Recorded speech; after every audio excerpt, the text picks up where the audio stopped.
A pesar que Pereira es la campeona en violencia, un tema que tenemos que estudiar profundamente. Yo quiero estudiar bien el caso de Pereira.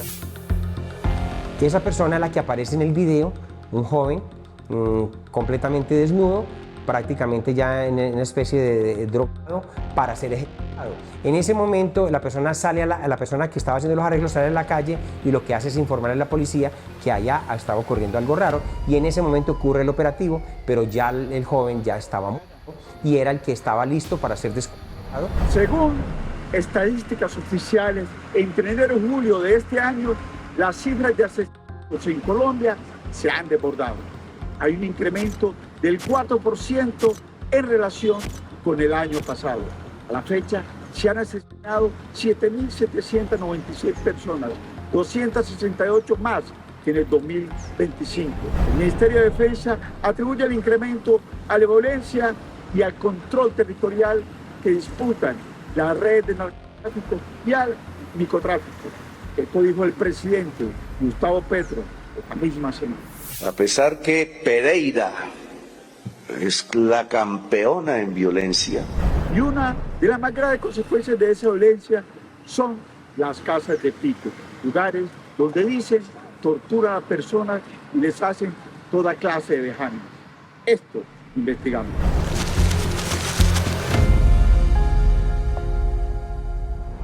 Hola, soy Héctor Zarate y estamos en Alerta Crónica, el podcast que va más allá de la noticia. Nos encontramos en Pereira, Risaralda, una de las capitales del eje cafetero más afectadas por esta violencia.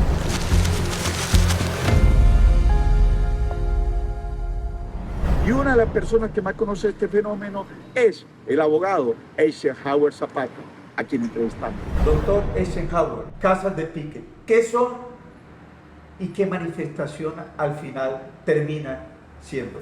Bueno, lo primero es que son sitios donde llevan personas que van a ser ejecutadas.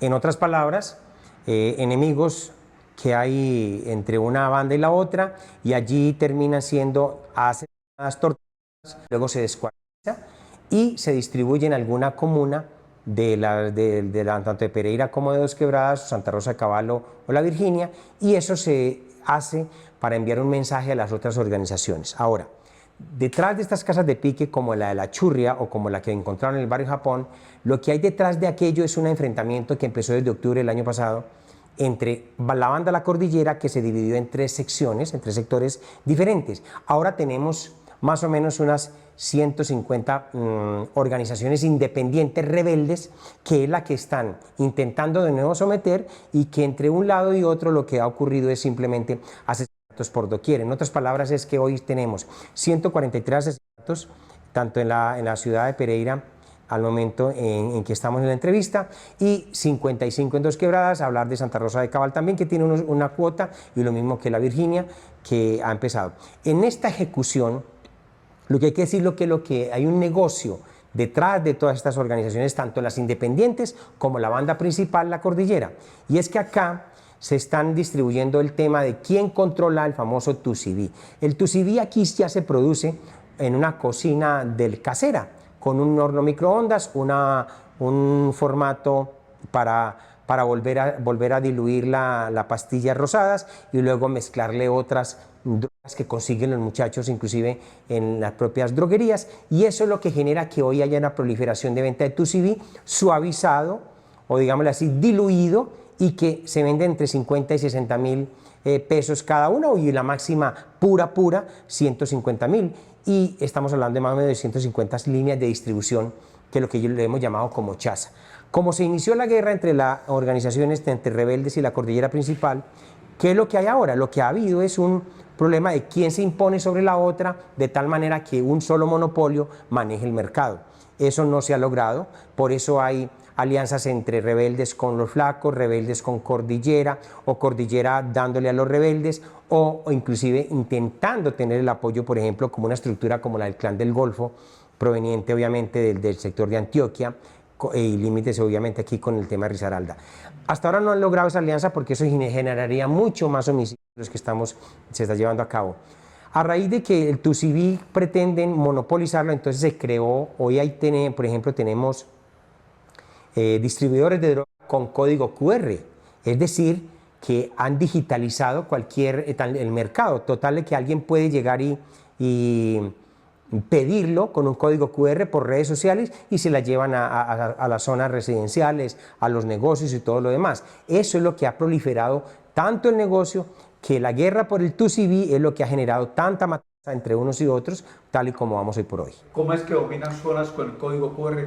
Detalles que de alguna manera sean insólitos. Pues mire, es una situación nueva, la encontramos en terreno, porque en varias comunas donde dejaron aquellos muertos descuartizados o inclusive en aquellas áreas donde han envuelto también los han depositado en ciertas comunas para enviar un mensaje.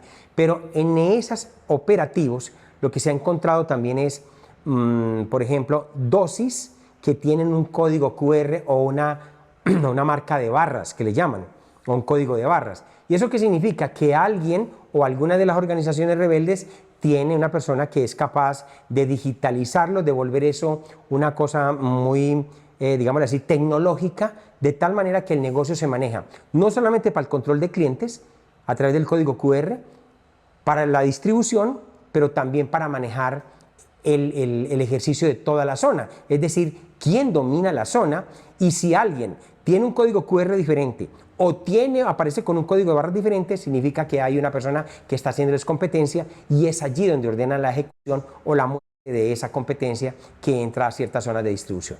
¿Cuántas casas de pique se han detectado? ¿Qué fue lo que aconteció recientemente en cuanto a unas condenas? Explíquenos un poco más el tema de la casa. Pues aquí se hablaba de más o menos de 6 casas de pique, pero en realidad se reconocen que hay 2. Una en el barrio El Japón, que fue descubierta porque fue contratada una persona para hacer los arreglos en la casa. Cuando la persona entró, se dio cuenta que había una persona que la tenían en un cuarto y que se quejaba. Esa persona es la que aparece en el video, un joven, completamente desnudo, prácticamente ya en una especie de drogado para ser ejecutado. En ese momento la persona la persona que estaba haciendo los arreglos sale a la calle y lo que hace es informar a la policía que allá estaba ocurriendo algo raro y en ese momento ocurre el operativo, pero ya el joven ya estaba muerto y era el que estaba listo para ser descuartizado, tenía las bolsas para poder empacarlo y tenían los químicos para limpiar la escena del crimen. Y eso fue lo que se descubrió, tal y como quería en una zona. Y es una zona residencial, porque es que el barrio Japón es una zona residencial estrato medio.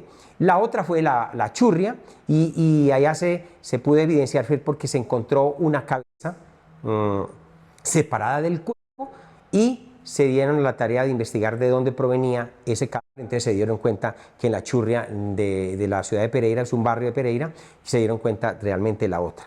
Y la otra situación es que, si bien es cierto, son 2 hechos donde ya inclusive hubo una condena, no significa que hayan matado solamente uno, porque estamos hablando de que de octubre a esta fecha han encontrado 11 cuerpos descuartizados, depositados en bolsas o envueltos en lo que llaman velobain, o en otras palabras son los famosos empacados al vacío, que se distribuyen en ciertas comunas.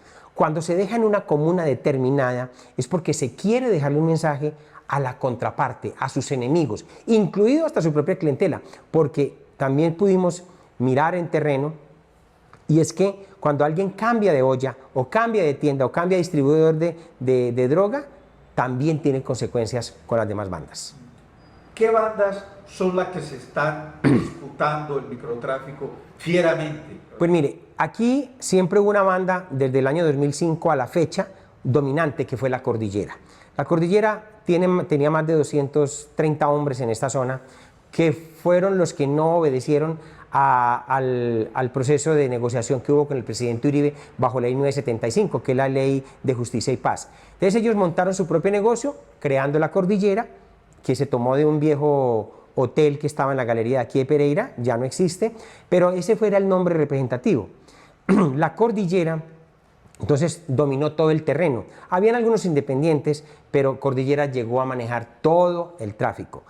¿Manejaba qué exactamente? Manejaba aquí el tema de la heroína, cocaína, el tema de las drogas sintéticas, el tema del gota a gota, porque también funcionaba como oficina, y el tema de las extorsiones. Esa parte. Pero ahora Lo que hay es un tema por ejemplo, de los independientes o los rebeldes, es que la cordillera se dividió entre sectores. Entonces ahora tienen no solamente la chaza, sino que también tienen unos ruleros, gatilleros, cobradores. Funciona como una especie de oficina. Entonces cuando capturan a un, digámosle así, a un gatillero o un sicario, pues simplemente contratan de otros, porque Cordillera era como en la organización articuladora tanto del Quindío, del norte del valle, inclusive de Caldas y Risaralda, porque distribuía. Casi todos los distribuidores de droga, ¿a quién le compraban la droga regularmente? Pues nosotros no somos productores de droga, Risaralda no es productor de droga, ni Caldas ni Quindío, entonces se la tienen que comprar a alguien. Ese alguien era la Cordillera, que lo traía procedente del Valle del Cauca, o procedente del Cauca en el tema de la marihuana, pero si es la droga, como ejemplo, como el tusi, las pastillas de tusi o la famosa cocaína rosada, la traen del exterior, pero cuando llega aquí del exterior es precisamente lo que los muchachos pueden hacer diluyéndola, y al diluirla perdieron el control monopólico de esa distribución de drogas, y eso es lo que hoy por hoy tenemos como un incremento de homicidios, porque hay una lucha intestina entre todos ellos. O sea que esta guerra es tan cruenta también, o es por el tusi. No solamente, pues el tusi es como el almendrón, como la parte principal de negocio, es la joya de la corona, porque por ejemplo una pastilla de tusi puede ser suavizada y sacar 4 o 5 dosis más de una pastilla original, y esa división o esa suavidad que han sacado de la otra principal, pues imaginen que se vende entre 60.000, 70.000 pesos. El consumidor que la quiera pura la puede conseguir por 150.000 pesos en el mercado. Pero imagínense usted todas estas cantidades de distribución de drogas, tanto el tusi como la marihuana, la coca, en el tema del tusi, por ejemplo, vendiendo entre 50 a 60 dosis diarias cada puesto de distribución. Y estamos hablando de 150 puestos entre Pereira, Dos Quebradas, La Virginia, Santa Rosa de Cabal. Eso es un negocio tremendamente redondo. Cuente un poco cómo es esta estructura tanto de la cordillera como de los rebeldes, cómo es ese asunto en términos del poder. Desde octubre del año pasado, desde octubre del 2024, empezó la guerra al haber una masacre en Santa Rosa de Cabal, 3 muertos, entre ellos alias El Chemo. Alias Chemo era uno de los 15 o 20 personajes que dirigen todo el tema del tráfico de drogas aquí en esta zona. Entonces esa guerra entre los leales a Cordillera, más los rebeldes en contra de Cordillera, eso fue lo que generó la guerra intestina entre ellos, al punto que hoy vamos en una tasa de homicidios superior al 160% con respecto al año pasado. ¿Por qué la estrategia ha fracasado? Fracasa porque nuestra policía y nuestra fiscalía está dedicada, digámosle, a controvertir o a atrapar o a eliminar o a judicializar, en términos ya legales, al sicario que va y asesina a X o Y en una de las comunas, a alguien de los rebeldes que distribuye. Pero cuando usted mira, están atrapando digámosle así, el eslabón más pequeño de la cadena. Un fusible que se cambia. Un fusible que se puede cambiar, exactamente. Porque si un sicario lo atrapan hoy o 2 o 3 sicarios, pues ellos van y contratan a otras bandas, por ejemplo, como los Flacos de Cartago, y su disidencia también, porque también tiene una disidencia, o van allí a Chinchinau, a Caldas, y consiguen más sicarios, o los consiguen también en Armenia, o en el Quindío, o los consiguen en Medellín, porque aquí se ha visto de todos ese tipo de sicarios. Entonces, la estrategia de nuestra fuerza pública, pero también la de la Fiscalía, no está equivocada, porque no han podido parar. Es decir, si capturan el aparato percutor, en otras palabras, a los gatilleros, pues contratan a otros, porque eso funciona como un outsourcing, un tercero que presta los sicarios para cualquiera de los bandos que lo quiera pagar. El tema está en que si la investigación, la judicialización, o no atrapar a los 15 o 20 tipos que se están disputando las 150 zonas de distribución de drogas. Si no se atrapan esas cabecillas, la matanza entre ellos va a continuar. Y ahí es donde viene la respuesta institucional, porque hoy inclusive hay un Consejo de Seguridad con el ministro a bordo, pero si la estrategia va a ser más pie de fuerza, inclusive están hablando de que trajeron ya 40 hombres de los Boinas Rojas del batallón número 9 de Fuerzas Especiales. Uno diría, ¿van a militarizar la seguridad ciudadana? Es un contrasentido, porque Cuando dicen que el ejército va a acompañar a la policía, estamos hablando de que entonces la inseguridad, ¿la insegura es la policía o la insegura es la ciudadanía? Son dos contrasentidos frente al tema. Eso puede que ejerza en cierta medida eleve la percepción de seguridad, porque la ciudadanía al ver tropas patrullando junto con la policía en algunos sectores muy críticos de la ciudad, puede que traiga una sensación de que estamos seguros. Pero la gente mide es cuántos mataron hoy, cuántos siguen mañana o cuántos han matado en el pasado, y ya las cifras van supremamente elevadas. De acuerdo a los informes de inteligencia, ¿quiénes son esos líderes ocultos, fantasmas, que no se ven? Con nombre propio, lo que en las investigaciones dicen. ¿Quiénes son? La Z, inclusive, fue capturado hace 15 días.